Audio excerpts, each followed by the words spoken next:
So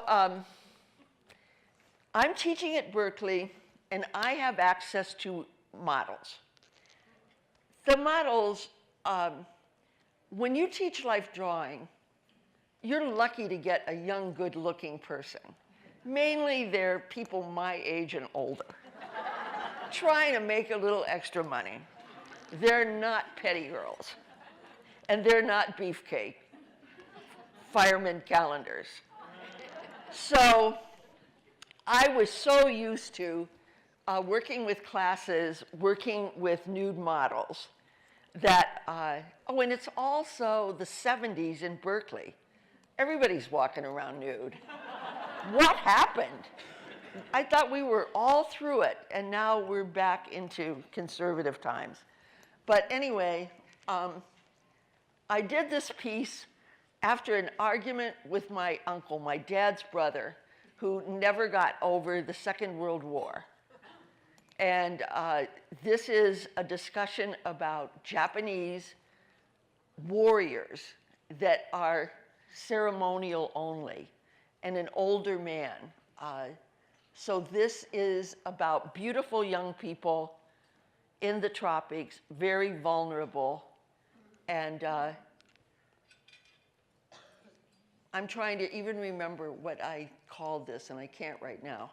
But this painting was part of my exhibition, biggest thing that ever happened to me at that time, at the San Francisco Museum of Modern Art. And I'm telling you this because not everybody in this room is an artist, and I want you to know about the politics, about how museum shows are so political. It was like a miracle that I got this show. They must have said, after 500 men's shows in a row, go out there and find a woman. That must have been it. And then this woman turns out to do nude frontal nudity. Oh my God. Some of the women on the board had like a little conniption fit. So the poor curator, she loved this painting, and she felt it was exemplary of that age that we were in. So this is the one she wanted to buy for the museum collection. So a hold was put on this painting, and all of the other paintings sold the night of the opening. This painting, they refused to buy when their acquisition board met. The poor curator had to resign because they did not respect her word. So what was she supposed to do? So this painting then traveled. It went to Chicago, several basically surveys of contemporary American painting in Santa Barbara and in the Midwest. Incredible things have happened to this painting. In Santa Barbara, a screen was put in front of it with a caution to parents. That is the weirdest thing, to walk into an auditorium, actually a fabulous gallery with your kid who was 8 years old, and to have somebody come up to me and in front of my son say, someone with your talent doesn't have to resort to such cheap tricks to get attention. And I sort of teared up, then I got control of myself and asked the director of the museum why, and he said, I can't lose these people. They're my support. And I had to do something, so that's why there's a screen in front of it with a caution to parents. So if you went behind the screen, you felt like a pervert.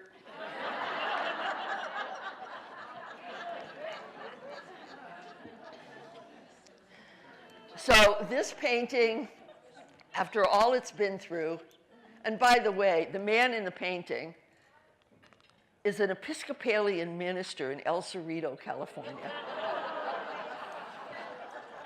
He had to tell the congregation when they hired him, in all fairness, that he'd posed once for a woman artist, and he just didn't know what she would do with the image.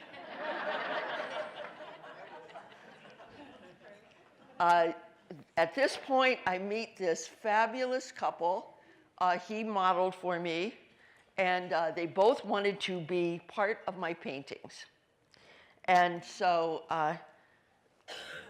we're down to like near the end. I'm not at the end, but our time. So I'm going to do the sort of Evelyn Woods School of Speed speaking to go through this.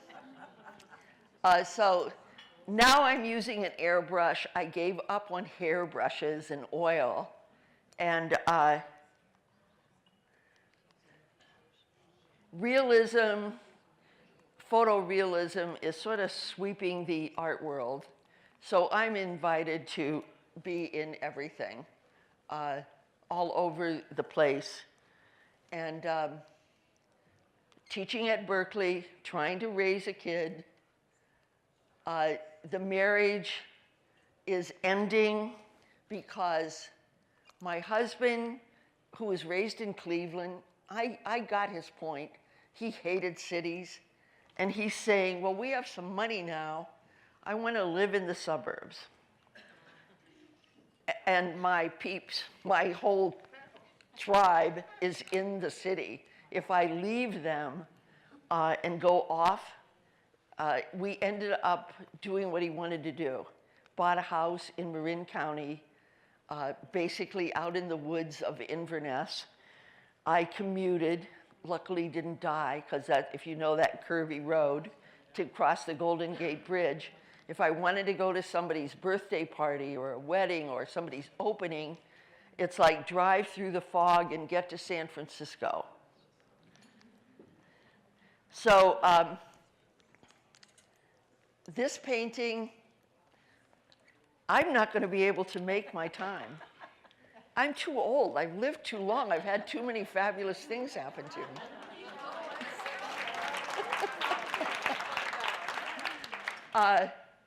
This painting was in the show in New York City.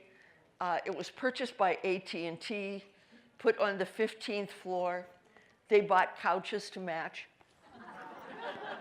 They really did. And then when they moved the offices, they gave this painting to the Crocker Museum. They gave paintings back to the part of the world where that artist was from. And to see it installed in, I have to tell you this because it's just too weird. They gave a big party for me, so I fly to Sacramento. And there are like 15 African-American people there, and they all have press passes. And I said, what's this about? What are you guys doing here? And they said, this is the first image of a black person in the museum. And this is like 10 years ago. So we just have a long way to go. We're working on it, but we have a long way to go. Renee eventually broke up with Nehemiah and met a clown. And the clown was 6'6", and they both came to visit me, and he had more makeup than she did, which I didn't think was possible. I just had a retrospective a few years ago at the wonderful Tucson Museum of Art, and so happy that, so I want to tell you about retrospectives. Not everybody will loan the painting they purchased. They've got a wall in their house. They give dinner parties. They say, well, you can have the painting, Barbara, but you've got to send something else to put on the wall, because life has to go on here. So I did. And that was a major thing in the life of an artist, to have a retrospective, to get to see work that you'd done years before, and a chance to just see what you've been through and how each section of your life, you can't predict what that work is going to be like. So I'm not going to say as much because I have to get to, it's a lot of courage to show what I looked like when I was really young, right? all the hair changes, all the color changes. Can't remember what this is, of why it's in there. Started teaching in San Jose State. Oh, I'm divorced.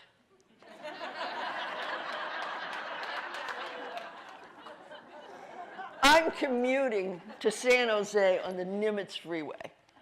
There are signs on the back of cars that say, "Pray for me. I drive the Nimitz." I don't know how I did that. I had an 8 o'clock class. I live in Berkeley. San Jose is a hike. And an 8 o'clock class means that you're up at 5 and on the road by 6. And you're traveling between 2 cab-over Peterbilt 18-wheelers and just hoping that you don't die on your way there. So many paintings got done in this period, and they were all airbrush. And I thought that's how I would be working for the rest of my life. Finally, I got to travel. I went to Europe with my mom. It was a divorce present.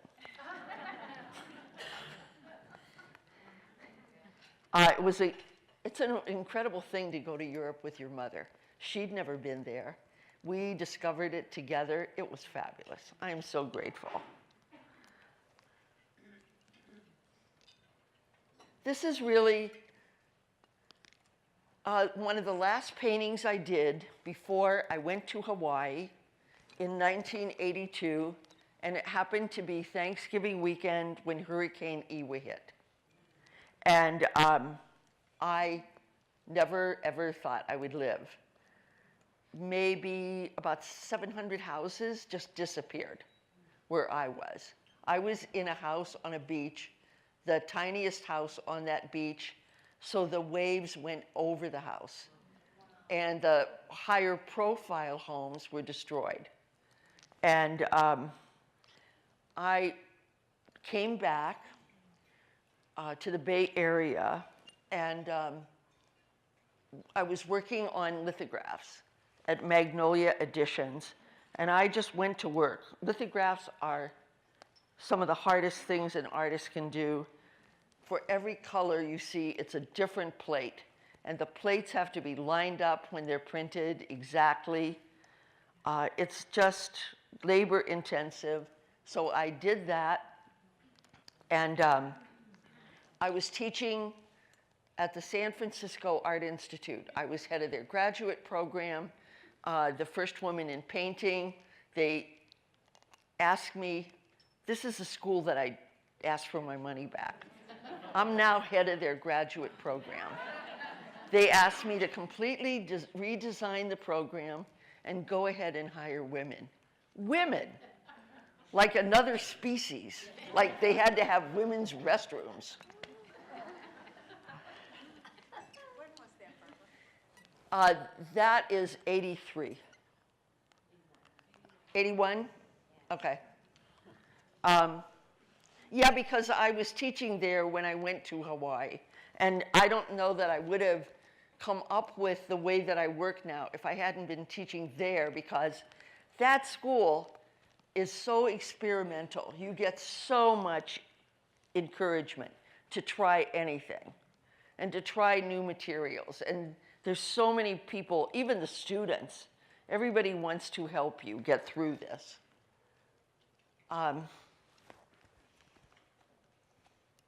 My kid is so old now. He's so fabulous. Oh, to be single in San Francisco in the 80s, I loved it. It was fabulous. Oh my God. It was disco. It was one great restaurant opening after another. To work in the city, yes, it was like that show.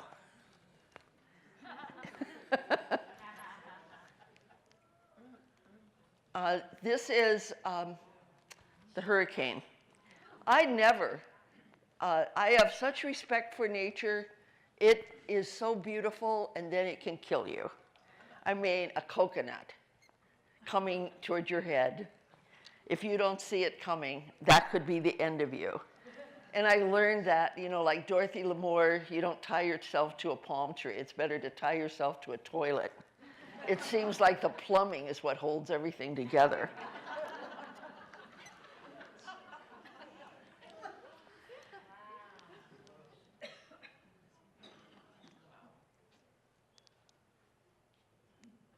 I went into therapy, and the therapist said, well, you better go back and interview the people that lost their homes, talk to people, take pictures, or you'll be scared to death to travel. So that's what I did. So maybe 4 times in 2 years, met a ton of people. I mean, really, when your house is destroyed, it's so much more than your house. It's a giant chunk of your life. And to recover from that, and to have somebody who wants to hear the story, so I listen to stories of what happened to people. I tried a new way of working. I knew I couldn't go back. It would be too much like Dorothy L'Amour and Bing and Bob Hope on the road to Bali. I had to come up with another way. I didn't want to paint about the storm, but it just kept coming in. And then one day with the kids in a drawing class, I had them cover a sheet of Bristol with graphite and then go in with an electric eraser. And this piece I did in front of the class, and that's when I knew I was going to have to be painting about the storm and about the forces, I guess, of wind and water. So this whole series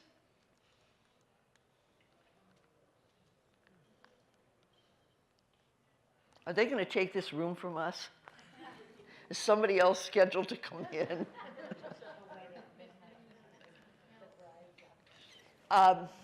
Another thing of, is it luck or meant to be? I got hired right before I came here to teach at Santa Barbara.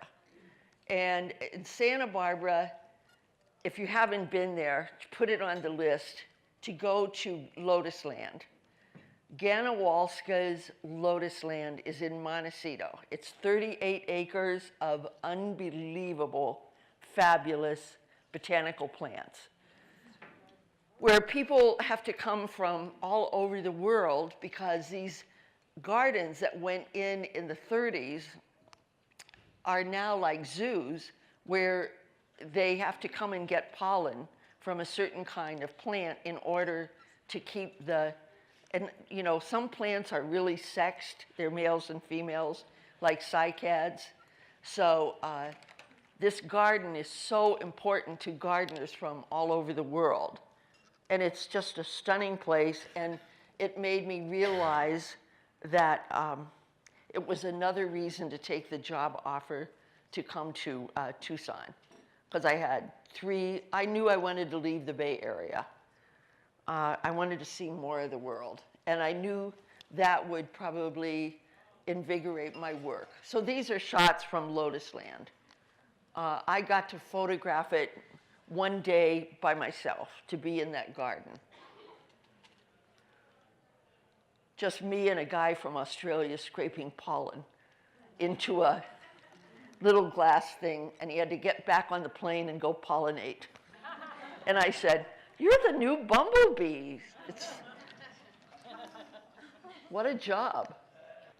I am teaching at Cooper Union in New York City in that year of my sabbatical from San Francisco Art Institute, right before I came to Tucson. This is my house here in Tucson. I bought it to get the garage.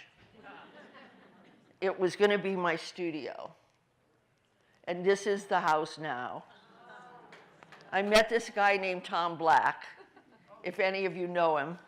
He owns a business called Plants of Distinction. He is pretty fabulous and dangerous.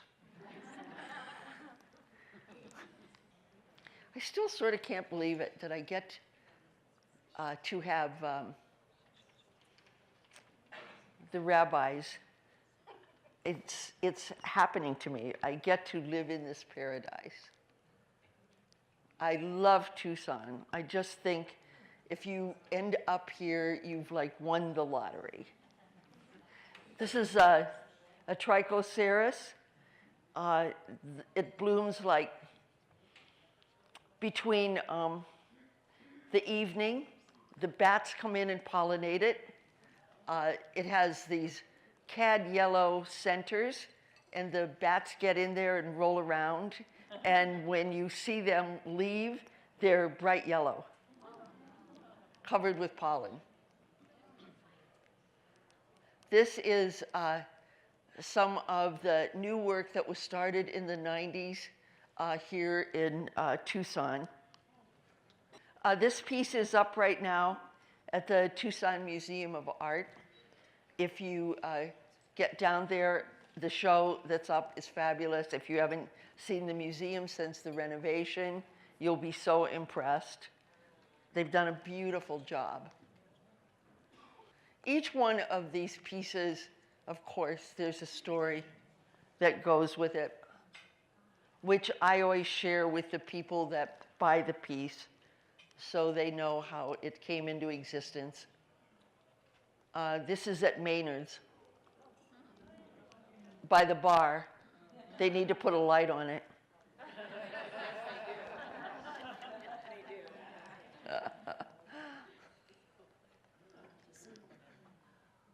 I'm teaching in Sharjah.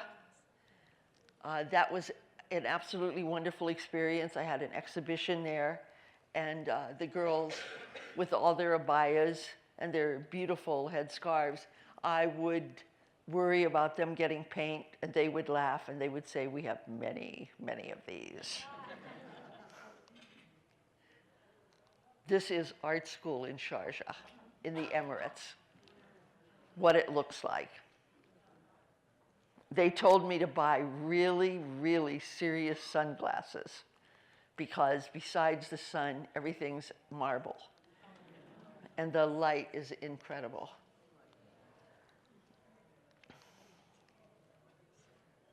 I try to hire graduate students and undergrads too, but I always usually have a grad student in my life helping me in the studio.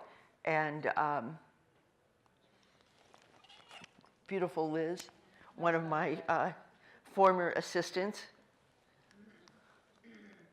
I decided to not retire. I just stopped teaching at the University of Arizona in 2007 because I just wanted to paint. I was just sort of desperate to spend all day in the studio. So if you all know Marie Sevigny, I had given the address, the commencement address, and I'm saying goodbye to university teaching.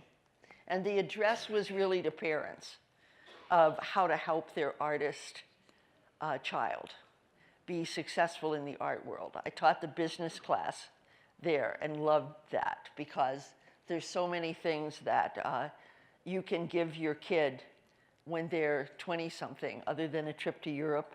They need like a really good suit to go to openings and apply for jobs, and a really good computer.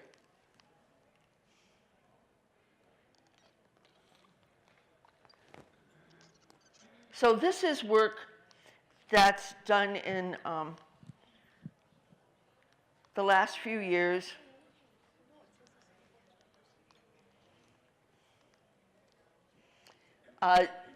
This is another like huge thing of getting the commission to do 17 murals for Royal Caribbean Cruises. And it came at a great time when financially the world, certainly for artists, was falling apart. My dealer in Los Angeles and I just got selected to do this wonderful major job.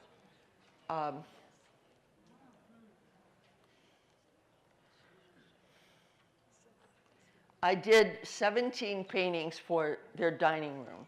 One of the paintings was, that's in my studio. I had to do it in sections.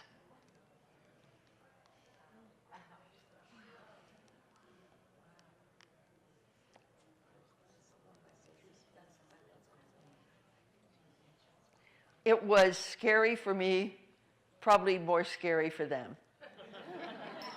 They pick you because they like what you're doing, and then the terror sets in. Oh my God. I learned that Georgia O'Keeffe was picked by the Rockefellers to do a mural for their building, and she didn't make the deadline. And she had a little nervous breakdown. I read a lot about artists, and you know, if I hadn't had the assistant that I had, I would have gone into a rubber room. It's a lot of pressure. They're calling daily, daily reports. How's it going? How much got done? I did the 17 paintings, and one of them that big, in 1 year.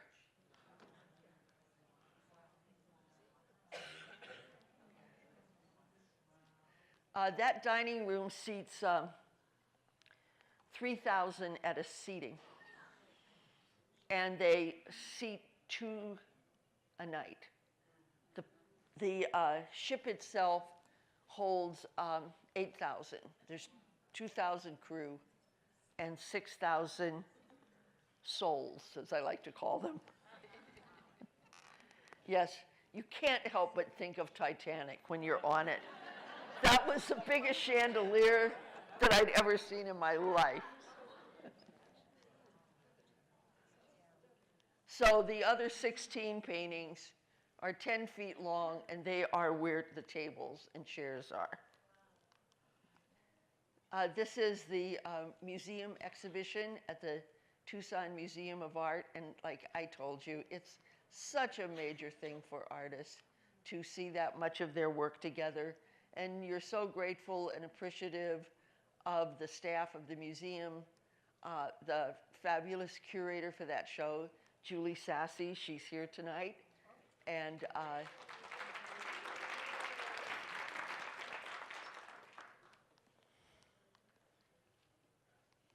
yes, I, as an artist, feel so supported by this town and this community. I think I have been treated so well, and when I give talks about my work in other cities, I really encourage artists to think about coming to this part of the world because there's still affordable spaces, and there's an intelligent viewing public, and 3 museums with really exciting collections and collectors. The family. That little baby grew up. He's 48. And the grandsons. I show with Gebert, contemporary in Scottsdale, and Fresh Paint in Los Angeles, Sherry Leedy Gallery in Kansas City.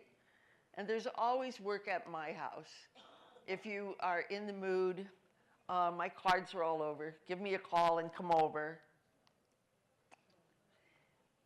The other person, besides Julie, that really helps me with my life, and she is the framer to End All Framers, and that's Bea Mason of Lewis Framing, who's here. She's got a great eye. That's a couple days ago in the studio. I just thank you so much for taking this time to listen to me. If you want to do something for the art community, I'm just going to give you a couple quick suggestions. Join one of the museums. They need your support. It's fun. They're interesting people to hang out with. They have a lot of great parties. And when you go see an exhibition, if there is a work you like or there's an artist you like, write that artist a note. that show might have cost them a fortune in terms of framing, and maybe we really don't even have reviewers anymore for the newspapers. So that note from you might be the only positive thing that comes their way with this exhibition. It's very expensive to have an exhibition. It's a risk for the art dealer, for the gallery. They are putting all their eggs in one basket by giving a one-person show because they too have to make a living. The art world is huge, and at the same time it's small. And it's welcoming. So you can contribute. If you have a child in your family that wants to study art, call me. That I know about, of where to go to school and the questions to ask. Thank you so much for being part of this.